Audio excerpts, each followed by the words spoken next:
তোমার উম্মতের নাম মুসলমান, আমার নাম সালাম, তোমার উম্মতের ধর্মের নাম ইসলাম। সুবহানাল্লাহ। আমি হলাম মুমিন, তোমার উম্মত হইল মুমিন। সুবহানাল্লাহ। আমি হলাম মুমিন, তোমার উম্মত হইল গে মুরসালিন। ও আমার হাবিবুল্লাহ, ইসলামের সাথে নামও মিল রাখছি, আমার সিফতি নাম থেকে তোমার উম্মতের ধর্মেরও মিল আছে, তোমার উম্মতের নামও মিল আছে, তোমার উম্মতের জাতও মিল আছে। আমি সালাম থেকে ইসলাম বানাইছি, সালাম থেকে মুসলমান বানাইছি, আর মুমিন থেকে মুমিন বানাইছি। আমি আল্লাহ তাআলা হইলাম মুমিন, আর আপনার উম্মতকে ঘোষণা করলাম তারা মুমিন। সুবহানাল্লাহ।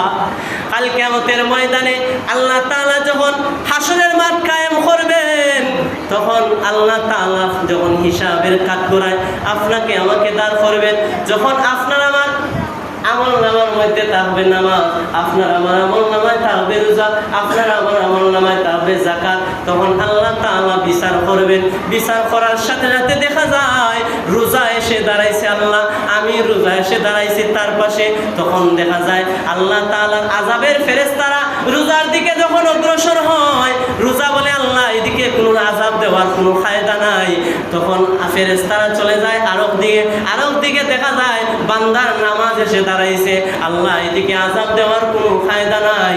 এইবার আরেক দিকে যায়, তখন দেখা যায় বান্দার যাকাত এসে দাঁড়াইছে, দান সদকা এসে দাঁড়াইছে, তখন আল্লাহ তাআলাকে বলে আল্লাহ আমি হইলাম যাকাত, আমার এদিকে আযাব দেওয়ার কোনো ফায়দা নাই। তখন যখন আল্লাহ তাআলা আরেক দিকে আযাবের ফেরেশতা পাঠায়, তখন দেখা যায় নেক আমল, বিভিন্ন বিভিন্ন নেক আমল করছে, যখন নামাজ পড়ছে, যখন বালা কাজ করছে, বালা কাজে আর নেক আমলে এক পর্যায়ে তার চতুর্দিকে ঘেরাও করে, চতুর্দিকে নেক আমল ঘেরাও করে করে আল্লাহ আমার চতুর্দিকে দিকে নেকে আর নেকে ভরা, এদিকে আযাব দেওয়ার ফায়দা নাই। তখন আল্লাহ তাআলা বলেন ওই সমস্ত বান্দাদেরকে কাল কিয়ামতের ময়দানে আমি জান্নাতের মেহমান হিসাবে কবুল করব। সুবহানাল্লাহ। এইবার আল্লাহ তাআলার কাছে এক পর্যায়ে ইসলাম দাঁড়ায়, অর্থাৎ আপনার আমার ধর্ম যে ইসলামটা, ইসলাম আল্লাহ তাআলার সাথে কথোপকথন করে, আল্লাহকে জিজ্ঞাসা করে আল্লাহ তুমি আমারে কিতা বানাইছিলাই? বলে আমি তো তোমারে ইসলাম বানাইছিলাই। বলে তোমার নামটা কিতা? বলে আমার নামটা সালাম। বলে সালাম থেকে ইসলাম দিয়েছ আল্লাহ, তুমি কি স্বীকার করো? বলে হ্যাঁ। ও ইসলাম, আজকে তোমার কারণে কোনো বান্দা কোনো উম্মত জান্নাতে যাইবে, কোনো বান্দা কোনো উম্মত জাহান্নামে যাইবে, আমার সালাম নাম থেকে দিয়েছি ইসলাম, তাই আজকে তোমারে যারা মানছে এরার জন্য রয়েছে জান্নাত, আর যারা মানছে না এরা হবে জাহান্নাম। যারা নবী মানছে, ইসলাম মানা হয়ে গেছে, যারা নামাজ পড়ছে, এই যে চতুর্দিকে নেক আমল পাকড়াও করেছে, এই জন্য সেই মুমিন হয়ে গেছে। ও ইসলাম, আজকে তুমি খেউরে বানাইবা জান্নাতি, খেউরে বানাইবা জাহান্নামী। তখন ইসলাম বলে আল্লাহ আমি কল্যাণের দিকে ছিলাম, যারা আমারে মানছে যারা রাসূল রে মানছে, যারা রাসূল রে মানছে তারা আমারে মানছে, যারা তোমারে মানছে স্বয়ং রাসূল রে মানা হয়েছে। তখন আল্লাহ তাআলা বলেন ও ইসলাম, আমার সালাম থেকে আমার সিফতি নাম থেকে আমি আল্লাহ তাআলা ইসলাম দিয়েছি, আবার মুসলমান দিয়েছি এই সালাম থেকে, আবার মুসলিমিনও বানাইছি এই সালাম থেকে। সুবহানাল্লাহ। যে এই মুসলিমও বানাইছি সালাম থেকে। এইভাবে যখন কথোপকথন করতে লাগবে, তখন নবী করিম সাল্লাল্লাহু আলাইহি সাল্লাম বলেন যে বান্দার নেক আমল যখন চতুর্দিকে পাকড়াও করে, বান্দারা আযাব দেওয়ার কোনো কায়দা থাকে না। কায়দা থাকে না উপাসাই। তে নবী করিম সাল্লাল্লাহু আলাইহি ওয়াসাল্লাম ভবিষ্যতে কি বলেছেন? যে ভবিষ্যতে আমার উম্মতেরা কিয়ামতের আগে এই কাজ করবে। সাহাবীরা নবীকে প্রশ্ন করতেন, হে আল্লাহর রাসূল, আল্লাহ দুনিয়াত এইটা প্রেরণ করেছেন, কিয়ামত কবে হবে?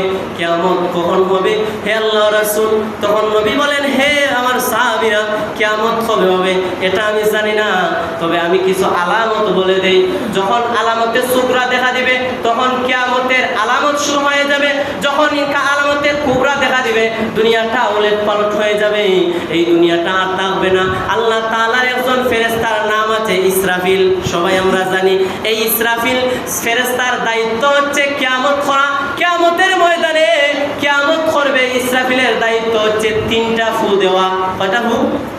তিনটা ফু দেওয়া, এক ফুই সে কিয়ামত কায়েম করবে, আর ফুই হে কিয়ামত জীবিত করবে, আর ফুই হে সমস্ত মানুষরে জীবিত করবে। সুবহানাল্লাহ। ইসরাফিল এইভাবে, আমি যেভাবে মাইক সামনে নিয়ে দাঁড়িয়ে বসে আছি ঠিক তেমনি ভাবে ইসরাফিল এইভাবে আছে, এদিকেও তাকায় না, এদিকেও তাকায় না, এদিকেও তাকায় না। ইসরাফিলের কোনো হুকুম নাই মাইক মন সারা কোনো দিকে তাকাইতে, কারণ আল্লাহ এই মুহূর্তে বলতে পারে ইসরাফিল সিংহায় বাঁশি বাজাও, দুনিয়া কিয়ামত করো, দুনিয়া উলট পালট দেও।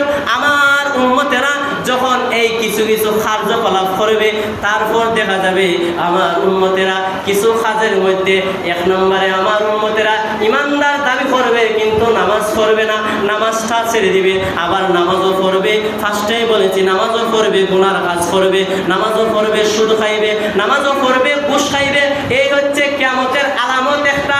এখন বলেন তো নামাজি বেশি না বেনামাজি বেশি?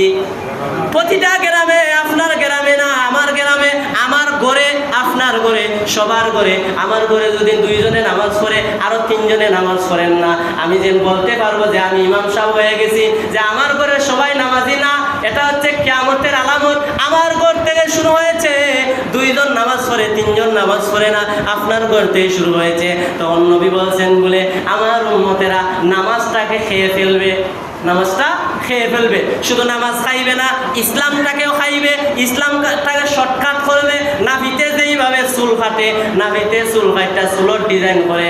আজকের সমাজে দেখা যায় কিছু আলিম সমাজ বাড়াইছে নবীজির সুন্নত নিয়া, নবীজির মিলাদ নিয়া, ইসলাম নিয়া, নামাজ নিয়া। কেউ কয় নবীজি নামাজ এইভাবে পড়ছেন, কেউ কয় নামাজ পড়ছেন কমর বাঁধছেন।